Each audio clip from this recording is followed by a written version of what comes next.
Vamos a clausurar puntualmente, entre outras cousas, porque temos compañeros dos medios de comunicación aquí con nos. Por tanto, Carlos, buenos días a todas e a todos.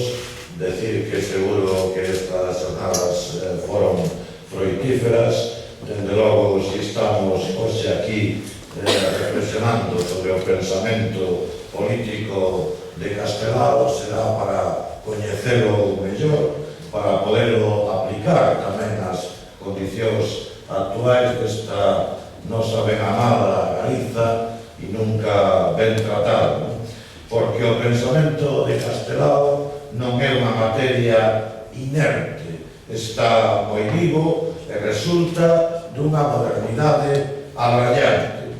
Moitas das ideas de Castelao están de actualidade.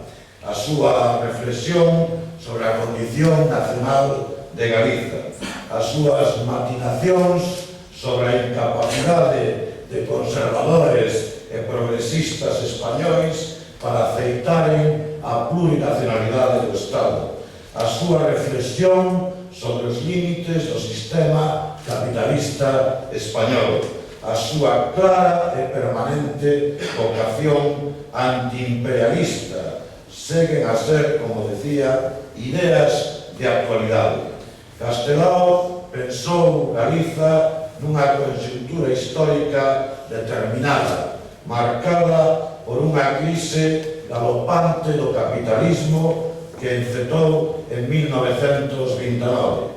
Unha crise que se levou por diante a democracia no Estado español e abortou o traballo de construción nacional que estaba a levar o Partido Galeguista. Hoxe non nos olvidemos, Castelao estaría defendendo os dereitos nacionais de Galiza, estaría defendendo o dereito a un desenvolvimento económico propio, o dereito a vivir e a traballar na terra.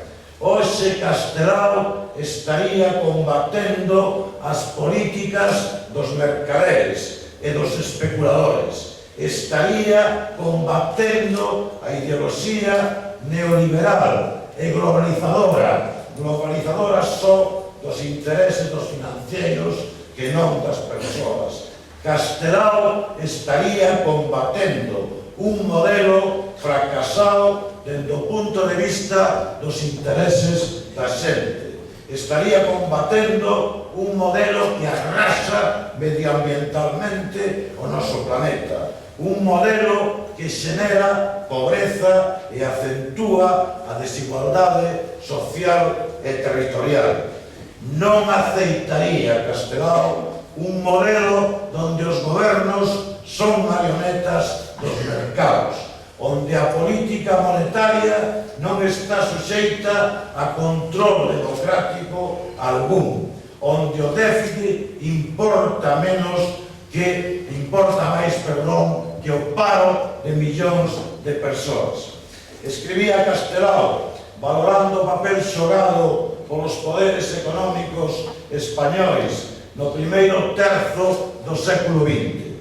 Primeiramente, o capital español era unha cousa que servía para vivir sen traballos nin cavilacións. Os bancos españois eran tendas de diñeiro en comisión para vender pesos a 7 pesetas. Prestaban diñeiro aos industriais para arruinalos e non consentían que os pobres chegasen a ricos. Os capitalistas españois chamábanse Marx Romanons. Eso decía Castelao e, por tanto, atribuía o atraso económico ao predominio da economía especulativa e parasitaria sobre a economía productiva. Será máis Castelao.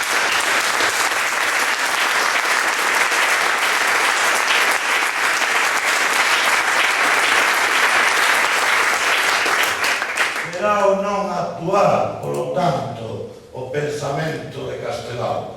Por eso nós podemos afirmar que ese maravilloso dibujante gallego, estaría como Bloque Nacionalista Galego na primeira liña, enfrontando a ideoloxía neoliberal, a especulación financiera. Estaría como Bloque Nacionalista Galego en primeira liña na defensa de outro modelo económico e social, na defensa dun modelo político democrático, porque hai que volver a reivindicar a democracia, democrático, onde as persoas non se limiten a votar para ver logo como o aparato bipartidista fai políticas contra os seus propios intereses. Precisamos gobernos democráticos, gobernos que defendan os intereses da maioría social en lugar de defender as ultraminorías como hoxe, desgraciadamente, acontece. Compañeras e compañeiros, estamos a vivir unha situación preocupante e diferente a dos últimos anos. Unha crise económica que está a empobrecer a moita xente e que varía o seu comportamento social. Unha situación que exixirá de nós estar á altura das circunstancias nun contexto certamente difícil, con grande desesperanza social, con descrédito dos grupos políticos e sindicais convenientemente azuzado polo pensamento único, pero tamén con moita xente que ten esperanza, que mira e que pide e que demanda un futuro distinto. Por lo tanto, é a nosa obriga combater o pensamento único que traballa arreo para confundir os cidadáns acerca da orixe dos problemas e as vías de solución.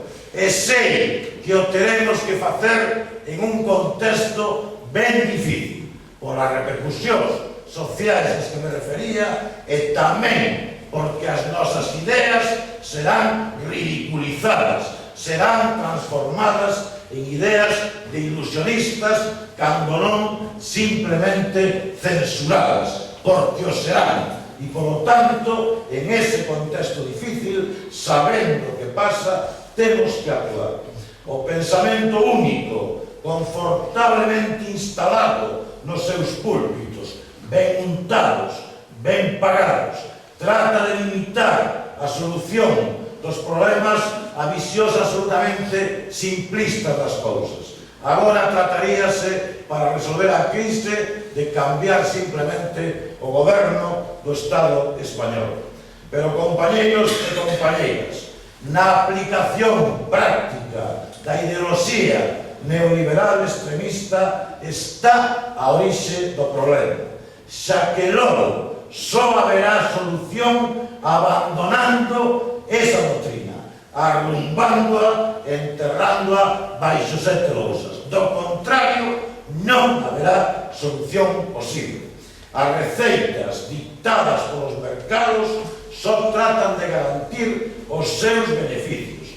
Non importa que se faga a costa da perda de dereitos, da perda de renda de millóns e millóns de persoas. Os chamados mercados son simples fieras salvaxes. As fieras salvaxes non se amansan dándolles de comer, simplemente engordan. E vai sendo hora de tener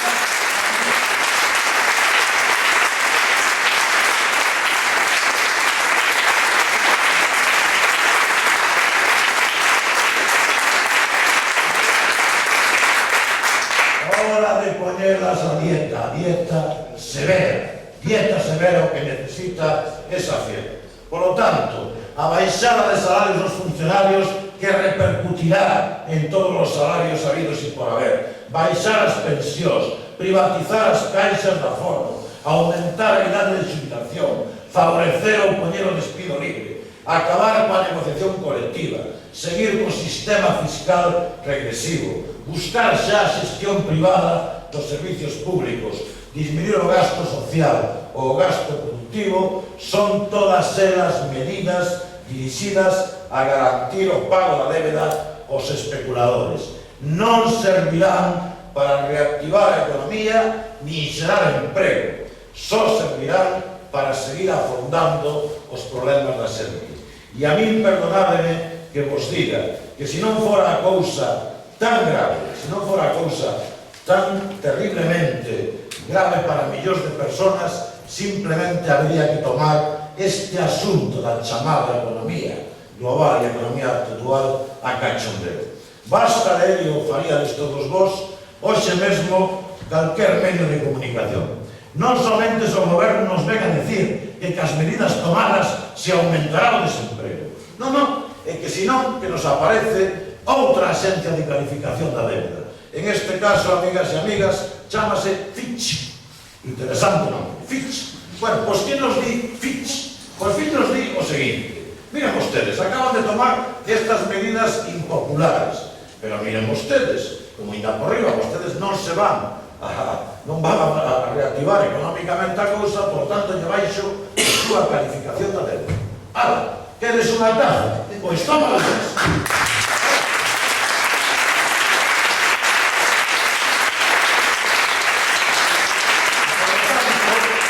A calificación da débeda costará máis pagada e, polo tanto, haberá que seguir tomando máis medidas das que les chaman impopulares hasta, de logo, unha situación sin fin. É realmente tremendo que este pasando este tipo de cuestións e se nos siga dicindo que o problema é cambiar un goberno.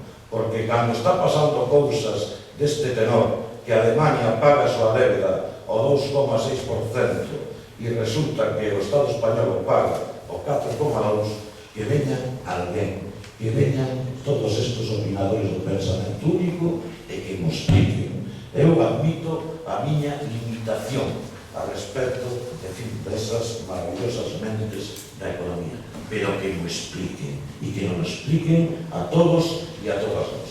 En realidade, amigas e amigas, amigos e amigas, estamos diante dun auténtico golpe de Estado dos capitais especulativos e a cousa é así, un golpe de Estado contra a democracia, contra a maioría social, contra o propio modelo social vixente, un golpe de Estado que trata de impoñer definitivamente, xa sin maquillaxe, sin ocultación, a dictadura do mercado. E frente a esa evidencia hai dúas opcións: o aceitar pensando que esa é a única solución, ou rebelarse pensando que outro modelo económico e social é posible, porque o é, porque si hai alternativa, e esta, dende logo, é a vía que escolle o Bloque Nacionalista Galego.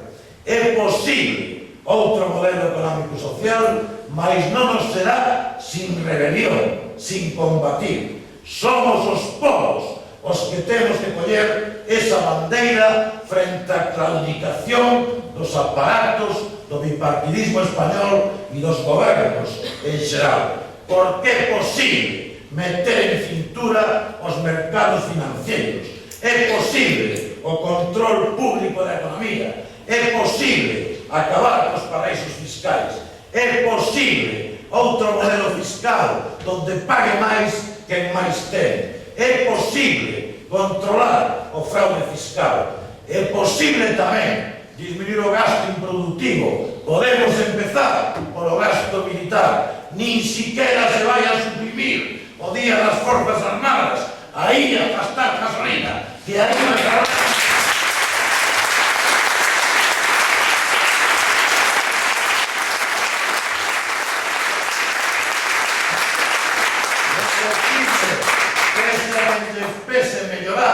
a estrutura administrativa do Estado, suprimindo as diputacións.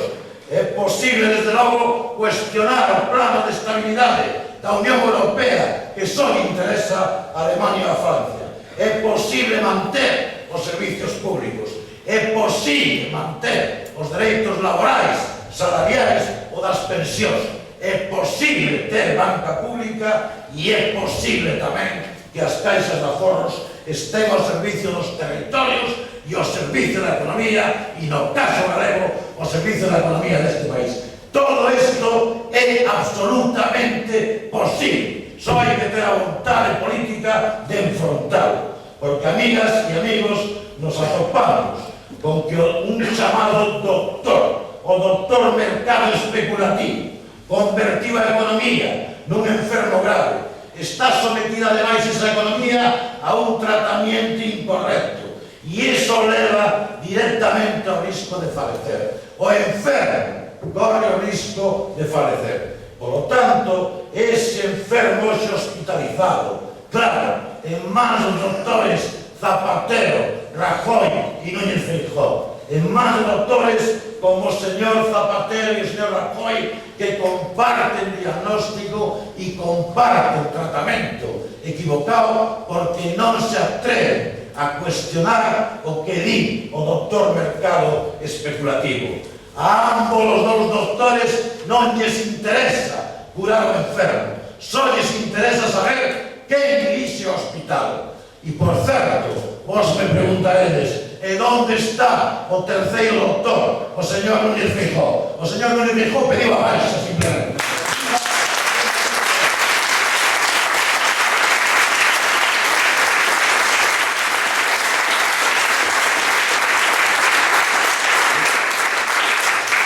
O problema, por tanto, non se vai a resolver cambiando o director do hospital. Resolverase poñendo ao frente do hospital a quen este disposto a facer un diagnóstico correcto e aplicar un tratamento en consecuencia. E non hai outro, invítonos a pensar, carai, non hai outro diagnóstico ni outro tratamento diferente ao que propón o Bloque Nacionalista Galego. Compañeiras e compañeiros, estamos sumidos socialmente na confusión.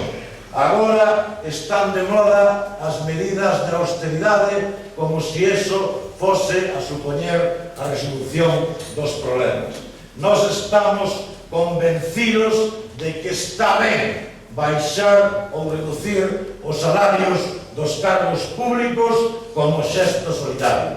Tamén estamos convencidos canto ten de demagóxico este tipo de medidas. É evidente que non é o mesmo baixarlle o salario ao 15% a un que gana 10.000 euros que baixarlle o 5% a un que gana 1.000. Non é o mesmo. Pero incluso está ben que sea solidario o propio gobernador do Banco de España. Esa maravillosa persoa, esa lumbrera económica que nos insta a todos, efectivamente, a todo tipo de reformas. O pobre señor ganaba 194.000 euros ao ano, outras cousas aparte. 194.000. Acaba de tomar unha decisión heroica. Baixou o seu salario a 165.000 euros ao ano. Aí está a solidaridade. O señor gobernador non terá problemas coa súa calefacción, que a calefacción da súa casa o inverno que ven. A moitos dos que van a baixar o 5, o 6 ou 7, o mellor, sí. Por lo tanto, nos esperamos que este tipo de medidas, que efectivamente estamos de acordo en que se tomen, se vayan aplicando tamén a outras institucións. Por que non? E hai que decirlo, por que non a primeira institución do Estado? É que acaso a Casa Real non debe ver mermado tamén o seu orzamento, xa que é o primeiro posto político deste Estado? Pois naturalmente, incluso en xesto solidario, un 30%.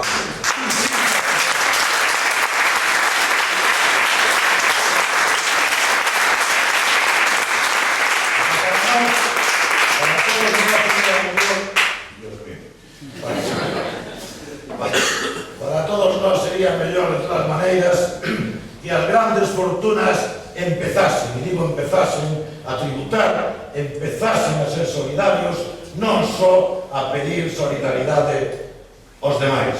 Sería mellor recortar algunhas das cuestións dos gastos a que antes facía referencia. Dende logo, tamén se podería tomar algún exemplo, aínda que sea políticamente incorrecto, a nivel do fútbol, tamén por poñer un caso. Xa sei que é políticamente incorrecto, pero tamén ver a obscenidade en este momento de crise, de fichar personaxes a golpe de 50 millóns de euros en 4 anos, veña Deus e o vexo.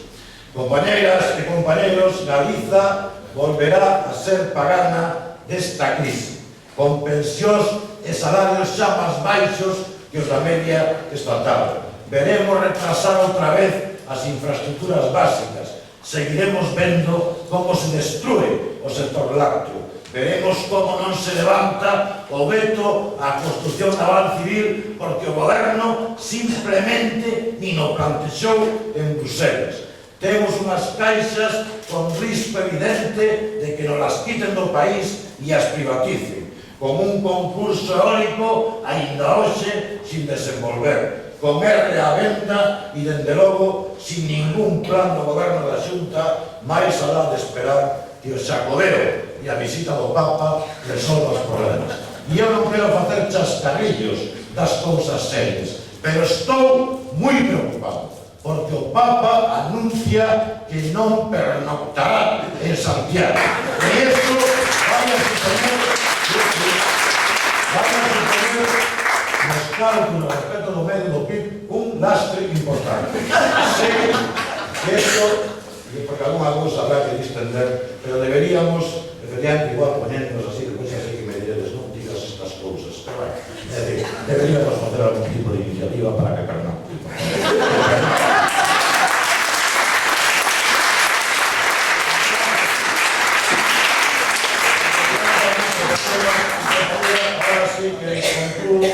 Nun discurso que tiña pensado para 10 minutos, de onde é evidente que acabo de saltar de todas as cousas.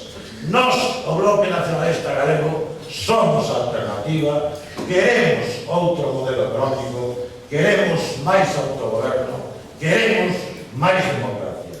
Pero eu vos digo que non basta con proclamar, hai que fajarse socialmente, hai que axitar as mentes, hai que perder a grasa mental, especialmente, hai que cambiar as formas de facer política, hai que estar ao lado da maioría social, hai que combater as nefastas ideas do neoliberalismo e haberá que combatelas posto de traballo por posto de traballo, rúa por rúa. Haberá que facer e hai que transmitir esperanza, porque hai esperanza. Hai outro futuro posible, pero tamén vos digo que non virá agasallar, haberá que conquistar. E eu a eso vos invito a conquistar un futuro mellor para o noso país e para a nosa xente, como de seguro estaría a facer Castelao se hoxe estivese con nós. Viva Galicia!